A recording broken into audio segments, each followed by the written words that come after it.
Hey guys, welcome back to our urban homestead. My name is Chelsea. Thanks for being here. Today I'm going to show you how I preserve bulk items for long-term storage. I've been doing it this way for about 10 years now. I have never had any problems whatsoever doing it this way. Some people put them in Mylar bags and use oxygen absorbers. I personally don't do all of that. This way works for me. If it doesn't work for you, that's cool. I'm just telling you what I do and it works for me. So I've got 25 pounds of sugar here that I need to get portioned up because I am almost out of it in packages in my canning pantry. So I do know that if you're using oxygen absorbers, you do not put it in your sugar. I'm not sure the science behind that. Don't ask me. I just know that you don't use oxygen absorbers. I do it all in my food saver. And that like sucks all the air out of it. So I gotta cut these bags. I was talking to someone on Facebook last week, and we were talking about how people don't really barter anymore, and how she thought it was a good idea to maybe make things in like 2-pound packages or even 1-pound packages.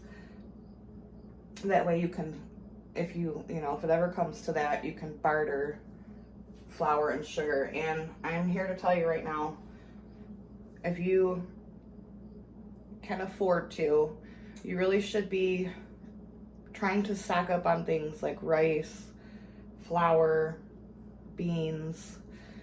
When I was in the store the other day, they had a limit on beans. You could only get one package.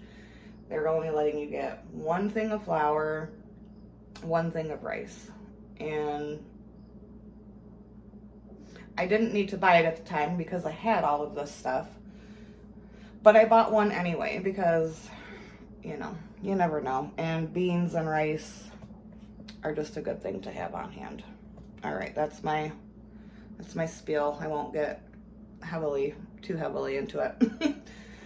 I'm not going to talk about politics or anything like that. So, all right, so got to make the bags. You cut the bag, you seal one end.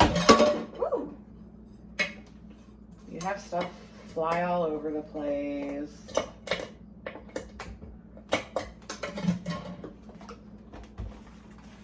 And then with sugar, I usually do 6-cup bags at a time because that's what fills up my jar on the counter. And so it's really, really simple. I might have made this bag a little bit too big.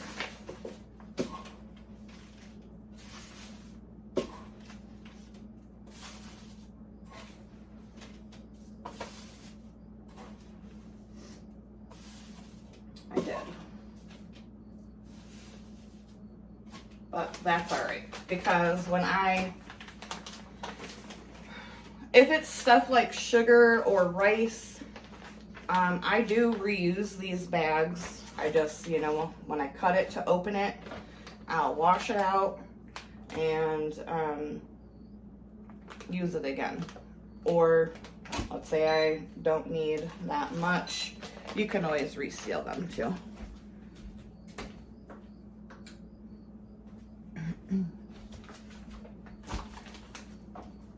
And I know that might sound awfully cheap to you guys, but these things are expensive, y'all. I don't reuse ones that have meat or poultry or anything like that, just dry goods. And then we just vacuum seal this baby up. I like to try to get them like whatever's in it as flat as possible. That way it just stores better on the shelf.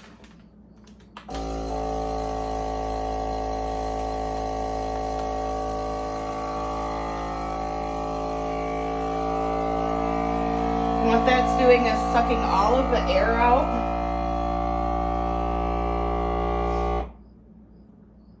And then sealing it. These are dangerous. I was pulling, because I'm pretty short, and I was trying to was being lazy, didn't want to get my step stool out, and I was trying to reach on the top shelf for a bag of sugar, and some of them came flying down. One hit me in the head, one knocked on my foot. These are dangerous. Like, these can double as a weapon, you guys. I'm telling you, they are like a brick. So this is how I store the sugar. My daughter's gonna come out and finish this up, and then we'll move on to rice. All right, the sugar is done. So if you are a single person or just a family of two, you don't have to make your packs as big as I make mine. Sorry, I'm canning black beans. That's what that noise is. You could just do like 2-cup portions or whatever works for you. But this will last on the shelves literally forever. There's no air in it. No moisture can get to it. All right, so I'm gonna go put these up, and then we'll get on the rice. Now I gotta tell you, rice is not my favorite thing because it comes in such big bags and it takes forever. But it really is worth it. We usually only have to do one 50-pound bag a year for our family, and we eat rice quite a bit, probably 2 or 3 times a week. There's rice with our meals. So again, all of this is a time-consuming process. It usually takes, a couple hours to do everything, but it really is worth it. You've got food security, and that's pretty important, I think anyways. And I also do all of my meats, like burger. If you buy chicken in bulk, if you, don't raise and butcher your own or have someone that you get them from. So like my guy that I normally get our cow from, we get a half a cow, and that lasts us a long time, like a really long time. But the guy that we get it from this year, he's not selling to anyone. He's keeping all of his for him and his family, everyone in his family, which I can't blame him. So I'm trying to find another local person to get our cow from this year. We might only be able to get a quarter cow, and that's still a lot of meat, you guys. That's a lot of meat. So even when they generally package them in, like, if you get burger 1-pound packages, I'll take that little wrapper off and I will put them into the food saver bags, because they don't get freezer burnt. Like, you can have that in your freezer for a long time and it doesn't get freezer burnt. And I do find that those plastic baggies that they package your burger in, I do find that those get freezer burned if you don't use it all up within like 6 months. Typically the roasts and steaks, they do come cryovac, so I don't have to do that. But if you shop at Costco or any bulk store and you get your meat, that's a great way. Instead of Ziploc baggies, that's a great way to store your meat.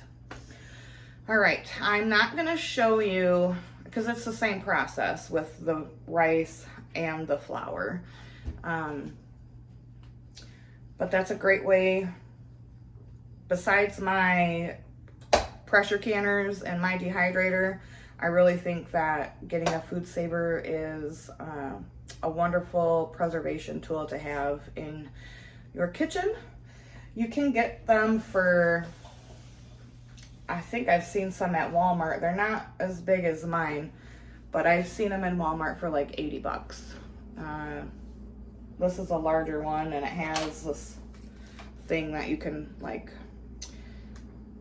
put on jars, and they make special bags. But I ain't spending money on those special bags, honey. But again, I do think it's a great thing to have in your home for long-term food storage. So I gotta get on this 50-pound bag of rice, y'all. It's probably gonna take me all dang day. Not really, but it'll feel like it. So I'm just gonna listen to a podcast and get going on this. So thanks for watching. I appreciate you. And until next time, abundance and blessings. Bye-bye.